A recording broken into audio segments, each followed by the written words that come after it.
Get ready to be inspired by the great things happening in rural education. The Rural Scoop will bring you new ideas and innovative solutions. We'll dive into education issues and we'll highlight what's working in your rural communities. You will hear from a variety of educators, administrators, professionals, and others who will provide relevant and engaging content in each episode. And now, serving up the scoop, here's your host, Dr. Melissa Sadorf. Hello, and welcome back to the Rural Scoop, the podcast where we talk about the issues that matter most to rural communities and lift up the people making a difference. I'm your host, Dr. Melissa Sadorf. I'm a rural education advocate, teacher, and someone who knows that every dollar saved today can open doors tomorrow. Today's episode is a timely one because April is Financial Literacy Month, and we're diving into how financial education and planning can change the game for families, especially in rural Arizona. I'm honored to welcome Arizona State Treasurer Kimberly Yee to the show. Treasurer Yee is a trailblazer. She's the first Asian American elected to statewide office in Arizona and the first Chinese American Republican woman to win a major statewide office in the country. Before being elected state treasurer, she served in the Arizona legislature for 8 years, where she was also the first Asian American woman elected. She brings a wealth of experience from previous roles in the administrations of a former state treasurer and 2 past governors. Now, as the administrator of Arizona's AZ 529 Education Savings Plan, Treasurer Yee is helping families across the state, including our rural ones, plan for their children's futures with practical, flexible, and accessible savings tools. In the conversation today, we're going to be talking about what the AZ 529 plan is, how it works, what's new in 2025, and why this matters deeply for Arizona's families. So, Treasurer Yee, welcome to the show. Thanks for being here. Oh, it's my pleasure to be back on your show. Thank you for having me. Absolutely. So let's get started with the bigger picture, and that is April is Financial Literacy Month.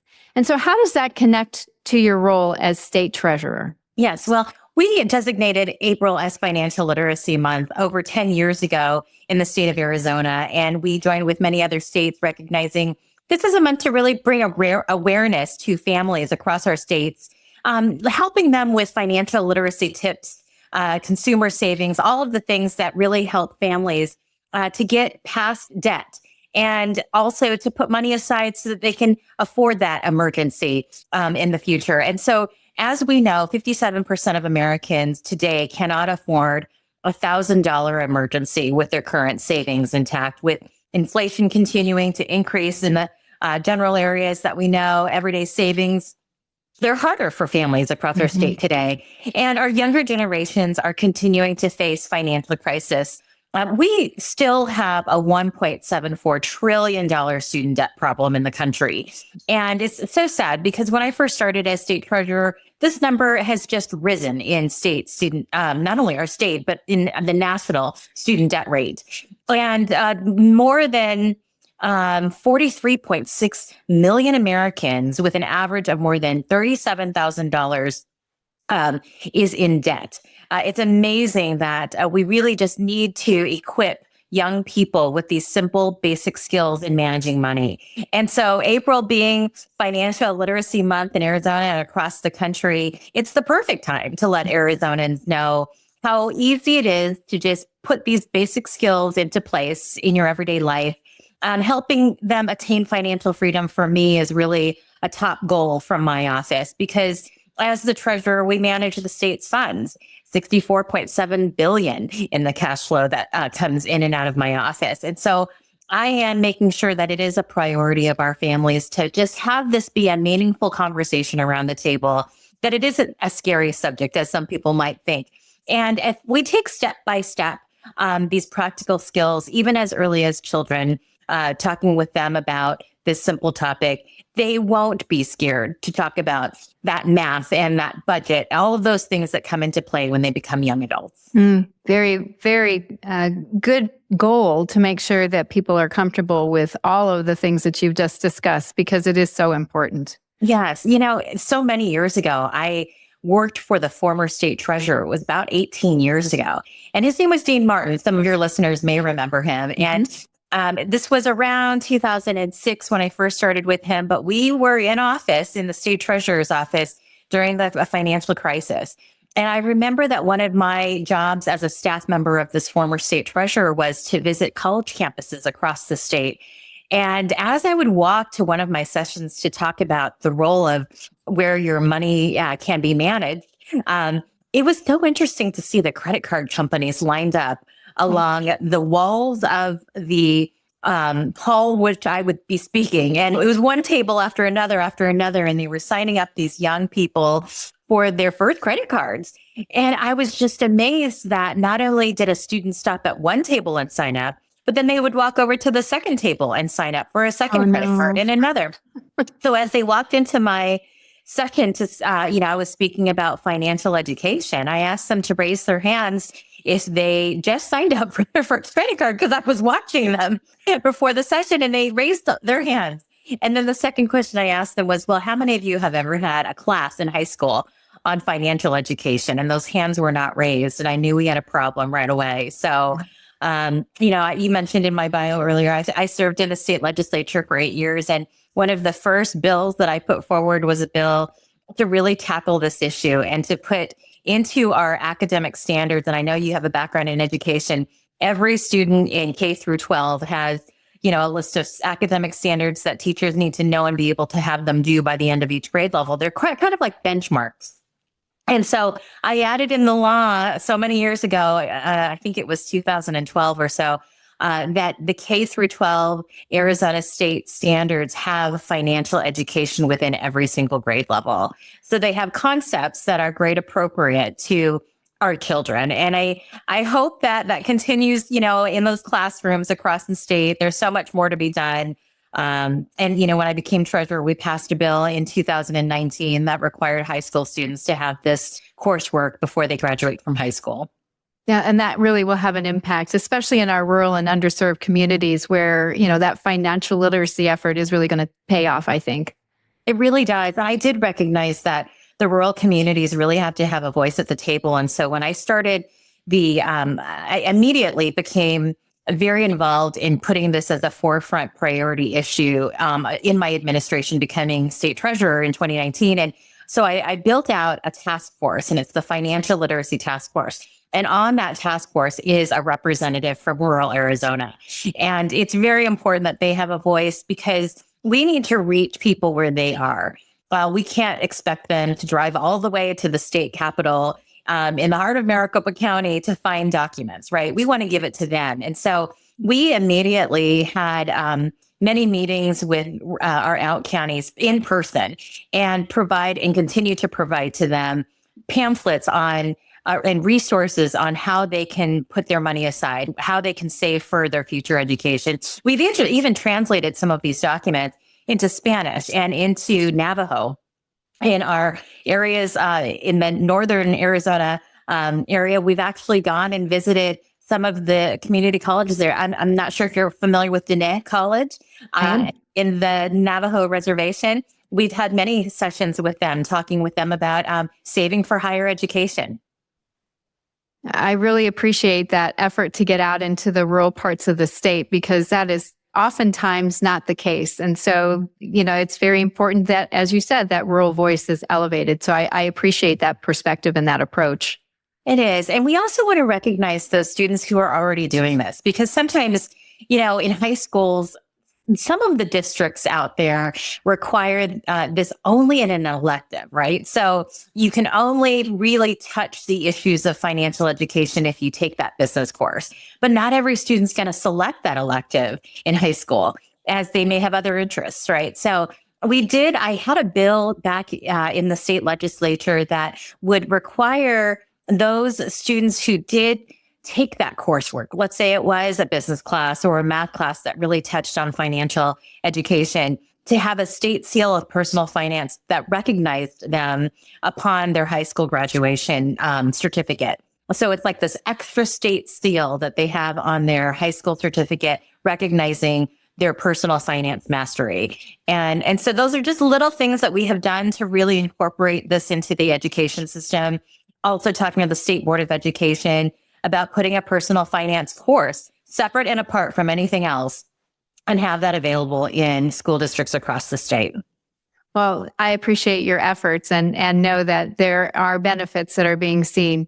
And I want to move us to one of the tools that they have that really can have an impact on their financial efforts, and that is especially for listeners that may not be familiar. Can you give us the information about what the AZ 529 Education Savings Plan is? Yes, and what it does. Yes, of course. The Arizona 529 Education Savings Plan is a state-sponsored tax advantage savings plan. It's for all families to be able to set aside some money to save for future educational expenses in higher education. And that higher education can be anything. It could be community college, college university. It could be vocational school, workforce training programs, apprenticeship programs. Education at that higher level means so many different things for different families. So when I took over this plan, it had been around in Arizona for 25 plus years.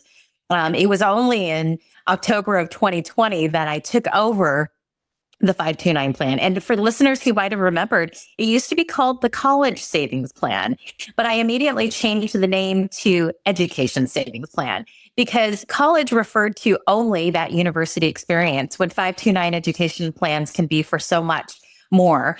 Higher education, as you know, can be that workforce skill set and just training for technical skills, all of those wonderful things we have in Arizona. We wanted to ensure that the name matched the funding and the savings for it. So it has been called the Arizona 529 Education Savings Plan as it's been under my office. And we really do promote the use of these funds once they are saved to use for books, housing, technology, other supplies, and expenses that go with higher education.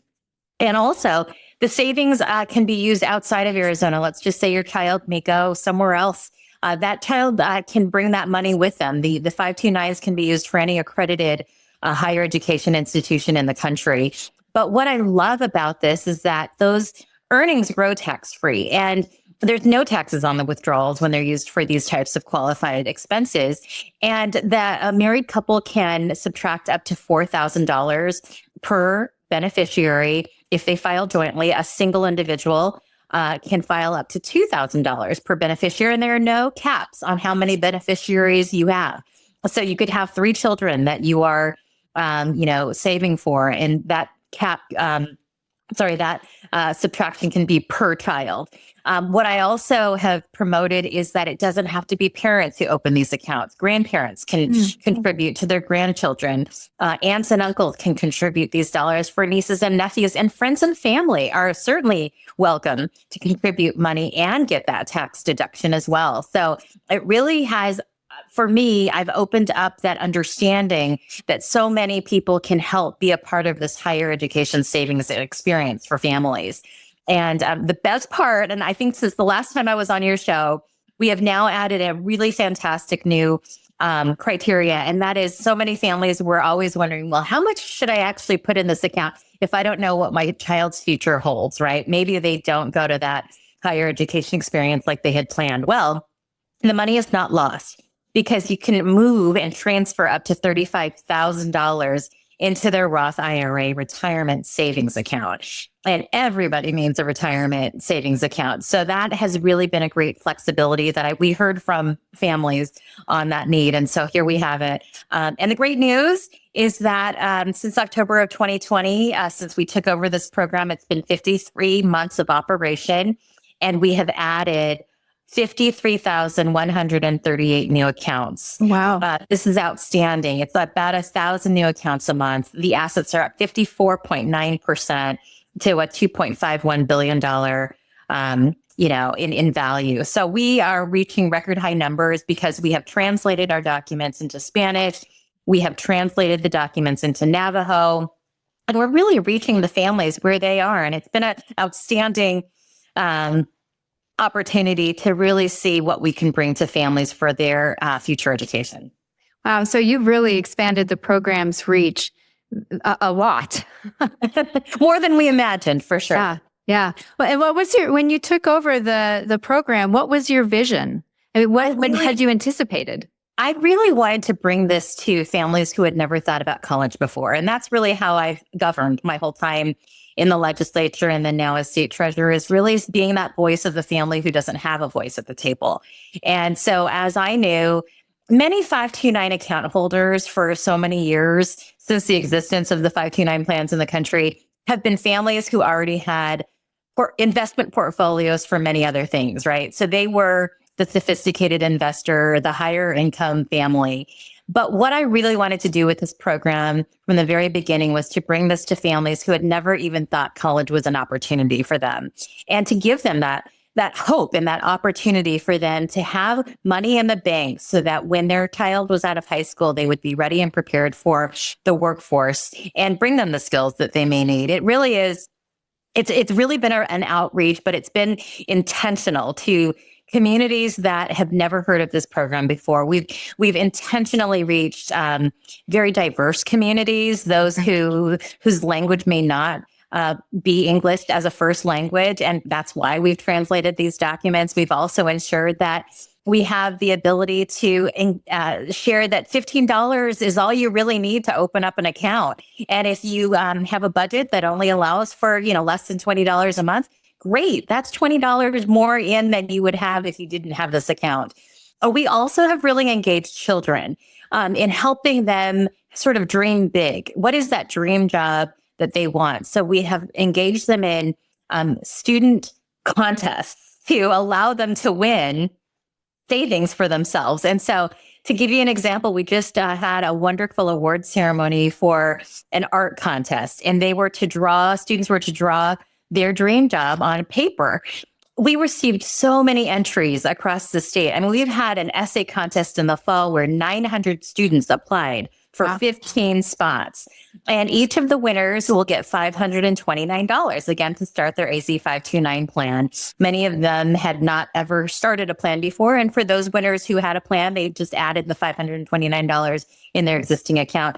But families come with these wonderful children as they receive a big check with their name. And it's amazing to see really the opportunity for the parents and the children to start talking about what that education pathway looks like. Wow, what a fun program. It is. If you want to be a judge, by the way, just let us know. Hey, I'm in. We have that entry. That'd be awesome. Yes. And so we really do engage children in this very important topic. We want to prepare our workforce with great skills. And for me, higher education means many things. And as consumers out there, right? I mean, all of us listening to this show, we're consumers. And when you have a more highly qualified and skilled workforce, it's better for our economy, and it's better for, the opportunities for students who are graduating from high school to have, that skill set ready to go in a program with funds saved along the way. And again, the tax incentives are there in Arizona. Not every state is as blessed as we are to give a tax deduction. Our neighboring state in California, by the way, they have a 529 plan, but there are no tax deductions to incentivize people to even participate. Oh, wow. You talked about the growth that you've been able to see in the past few years. Were there, and that doesn't happen in isolation, were there any strategies or key partnerships that helped to drive that growth? We really did want to reach our rural communities, and in that we put forward an initiative that would have interests where we are going. So for instance, if we're going out to Wickenburg, for instance, we talked to the Chamber of Commerce about the 529 plan, and those who come are members from the business community in Wickenburg. To give you an example, our 529 Education Savings Plan is just one of many initiatives that we have in our office to grow the awareness of financial education. So on our financial literacy task force, which is another thing that we also have promoted, is just bringing people to our table on a quarterly basis. They come to the task force meetings. We have a rural representative. We have many rural representatives on the task force, but they give us ideas on where we can go in rural Arizona. So, for instance, the Navajo Nation president is a member of our task force. On our 529 Education Savings Committee, we have a delegate who's on their legislative branch from the Navajo Nation, who helps us grow the interest of 529s on the Navajo reservation. And the fruit has been seen because we have seen great growth in rural Arizona counties. Since I took over the 529 plan in October of 2020, over 7,600 new 529 accounts have been opened up in our rural Arizona counties. This growth is excellent, as you can imagine, because we've prioritized visiting all 15 counties, no matter where they are in the state, to share about this good news. Boy, that's amazing. That really is a huge number. Fantastic work on part of you and your team. Thank you. It is a team, and we can't do it without our wonderful internal staff at the Arizona Treasury. We also have fantastic partners that we work with nationally, to ensure that we are just, doing the great work. And we are being recognized, in fact, across the country, because again, we've only managed this for about 53 months, but other states have watched, and they're just, surprised at how our growth has really skyrocketed since we've taken this over. But again, you have to have fresh eyes sometimes on a program and see where that need is.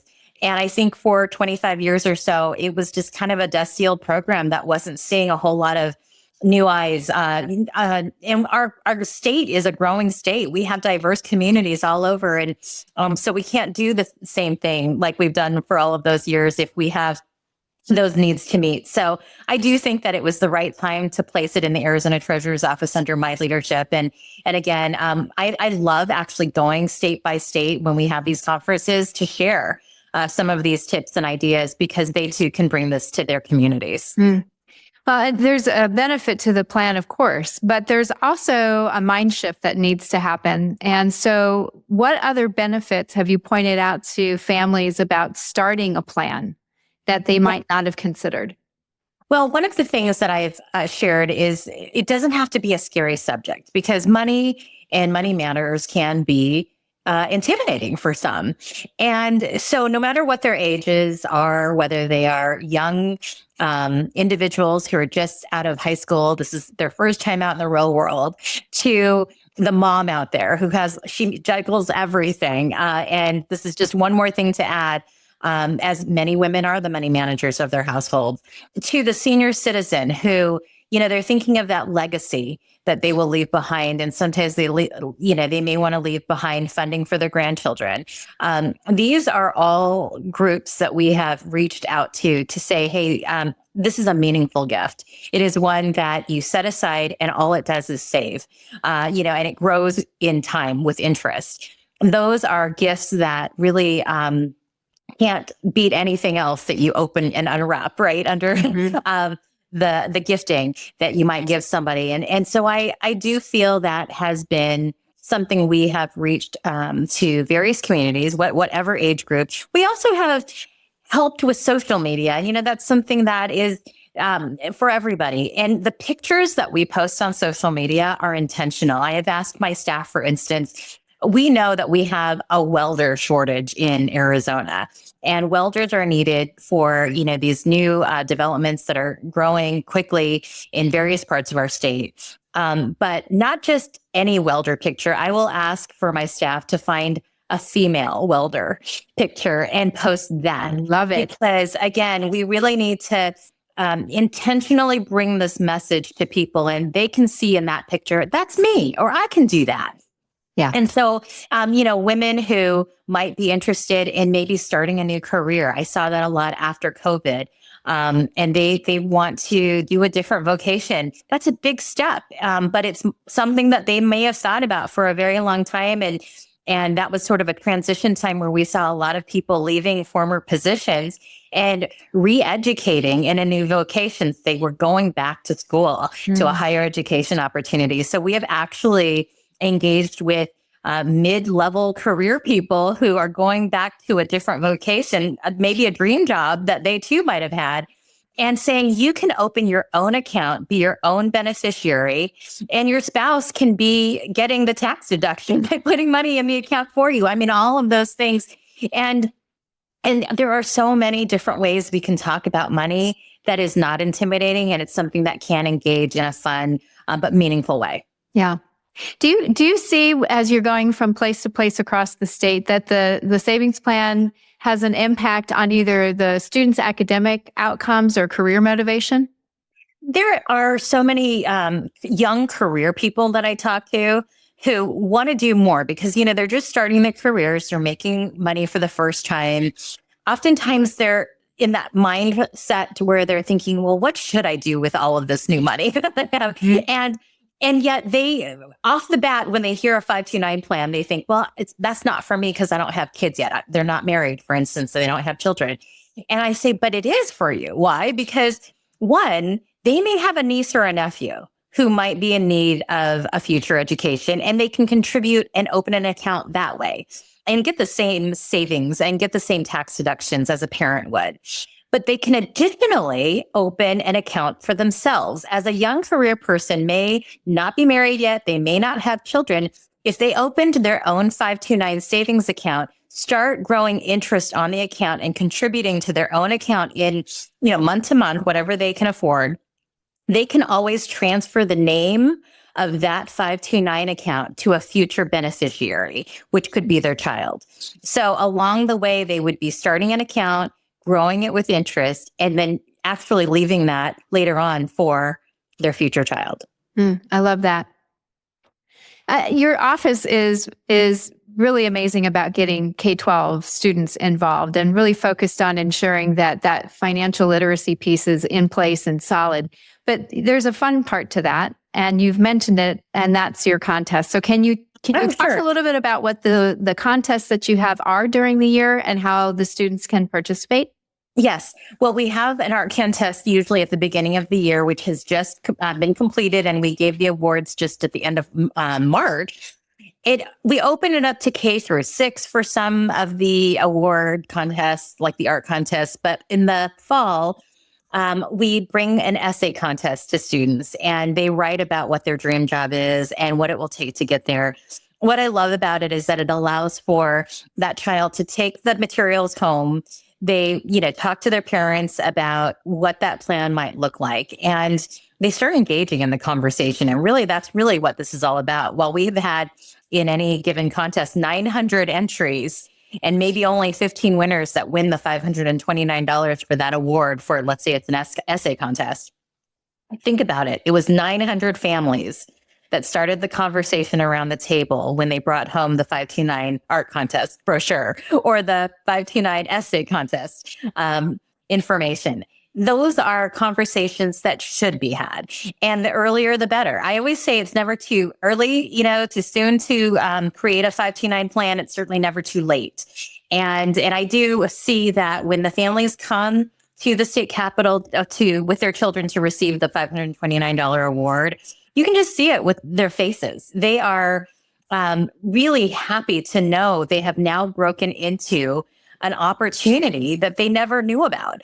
And, it doesn't have to be, you could have a student in high school and you can think, oh my gosh, I waited too long. It really isn't meaningful anymore. Well, think about it. If you're in high school and you have your child in high school, they may still have 4 more years left of their K through 12 education, plus they may be going to graduate school. So, it's certainly not going to be too late. And then again, you can always pass on the name of a plan to a family member. That's always been in the federal law.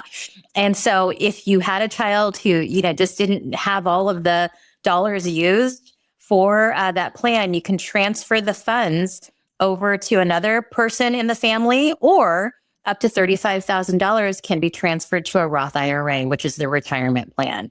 And I'm also working on new provisions that I hope will be passed in the future that allow for us to use these dollars even beyond what they can be used for now. Right now, higher education, these dollars can be used for books and tuition and technology. But maybe one day, and I'm hoping, we can use it for those who go back to school, and childcare might be a barrier for them. Why not be able to use it for childcare so that that adult student can go back to school and have those funds used for their child to be in, childcare while they take a class? Those are things that we really need to think outside of the box so that more and more people can get the higher education that they deserve. Wow, that would be a game changer for a lot of our families. I believe so. And I do think that we should recognize that more and more people are going back to school as older adults. Very true. So let's talk about the next generation of savers, because that's something that, I'm pretty passionate about as a teacher, former teacher. What advice would you give parents to help their kids develop those strong financial habits early on? Yes, I think the earlier the better. And it can be fun and engaging no matter how young they are. For me as a parent, I always found it to be helpful for my children to understand what work meant and the worth of it. So doing chores around the house, getting paid for that work helps them learn to earn, and to be able to work for that money allows them to find value in it so that they can think about how they want to use the funds that they just worked really hard for. And so for my children, that's what we did. And we were able to show them how they can spend the money by taking them to the store and using that little baggie that they save their money in. And one of the things that I would do when they were young was we went to the dollar store, because I knew that as a young little kid, every item on the shelf, at least back then, was $1. Now it's like $1.25 each. But they would be able to select what they wanted and be able to count one by one each little item out of their savings. And it was really interesting to be able to see, well, after they exhausted all of the toys on that section with all of their visits, they would say, well, can we go to the next store that has better toys? And of course, I said, well, the next store isn't going to have items for just $1 for each toy. So we're going to have to save a little more. We're going to have to be a little bit more patient in the time that we're going to save. I mean, these are tips that even adults need to learn, right? Mm-hmm. And so then we would go to the next store. And after the time that they took to save and earn the money that gave them a bigger and better toy, those are things that we can teach as young as even kindergarten, and to bring them that experience so that it's fun when they are actually engaging in that. If you go to the bank, for instance, take your children with you, deposit money, show them how that's done. And then maybe it could be their own savings account that you create for them so that when they're earning their money, rather than having them spend it, you can work with them to build an account. Obviously, that account can be under their name. And when they earn their money, take them to the bank to deposit the money. And maybe, and I always love this because, kids, they want to see where this goes. Maybe save it for an actual item, or save it for a vacation that you've planned as a family, so that when it is time to see that it's grown interest for a little while, that the money actually grew over time, and you can show them the statement. And then when you pull out that money and you use it for the vacation or whatever it was that they earned, they will be able to really see the gratification from that. But it's also teaching them very young how to be an adult and how to manage money, and that it's not a scary subject. Yeah. What's one easy action if there was a family that was listening? What's one easy action that they could take this week to begin that conversation? Well, this is April. And so, summer is just around the corner. Mm-hmm. And I talk to schools all the time. And one of the topics we talk about is summer break is coming up. So what are we going to do? Rather than just sit on the couch or, do the gaming or whatever kids do, they really should go out and say, hey, neighbor, or hey, family member, would you like me to do a chore for you and you can pay me for it? Because, especially if there's someone they know, it's easier to be able to show your kids how to work for their money. And obviously, it has to be in a safe environment, of course, and appropriate for the age that they are. But it could even be your own child, right? So you're going to pay them to wash your car, or you're going to pay them to do a couple chores around the house. That is a perfect opportunity when they're out of school for the summer break to learn how to earn their money. And the second thing is that in the summer months, you may be taking a little getaway, right? Let's say it's going to be somewhere around the state of Arizona, or it's going to be out of state, somewhere fun. Help your child earn the money for that wonderful big thing. And then again, it teaches them patience. It teaches them the ability to put money aside for savings, but to talk at the same time about smart spending. And I always like to bring in a third element, which is sharing. And being able to be a good steward of your money means to also share with those who are in need. And so those 3 tips are what I bring to children: save, spend wisely, and share. That's perfectly said. I don't think you can get much more succinct and real than that. Awesome. Well, I love the topic, and I do think it's needed more than ever. So April as Financial Literacy Month allows us to continue talking about this topic that for me, I talk about year round, but we really want to help raise that financial awareness for all Arizona families. So if they're just started getting ready to explore the plan, what resources do you have available to them that could help them get started? Well, my office has a portal, and they can find that on our website at aztreasury.gov. aztreasury.gov has an education financial portal that allows for families, no matter what their age level is, to pull down resources for free. So for instance, if you're a senior citizen, there is a senior citizen tab for you to see what types of skills that you can bring, tips on avoiding fraud and scams, those types of things. We also have for military families and veterans. We have one for students. We have things on taxes. There are so many ways that you can learn from that education financial portal at aztreasury.gov. But in addition to that, we have a separate website that talks about our education savings accounts, which we talked about earlier. And that website is az529.gov. And az529.gov is specifically for looking at opening an education savings plan for your loved one. Again, there's a facts list to allow you to look at the questions, see what the answers are. For those who are sophisticated investors, we have a plan for you. For those who are just starting, this is something very new and you want to just be really conservative with how you're going to start your money plan, we have a program for you as well. So I always say, don't be hesitant to reach out to my office. We can walk you through the various options that you have. And then, of course, there's always a savings calculator that you can have for families who can calculate and estimate what their future higher education costs might be based on their desire and their skills that they're looking for. So we have so many resources in place at the Arizona Treasurer's Office. And again, this had never been around before I started as Arizona Treasurer. So I really hope that I leave behind a legacy of being able to have that resource for Arizona families. I believe there's a direct correlation with how families manage their money in a smart way to the greater fiscal health of the state of Arizona and our economy. So if we can just bring that to each family in a way that is helpful, then I do think that we'll see a bright future and we will have that financial freedom. That's very well said.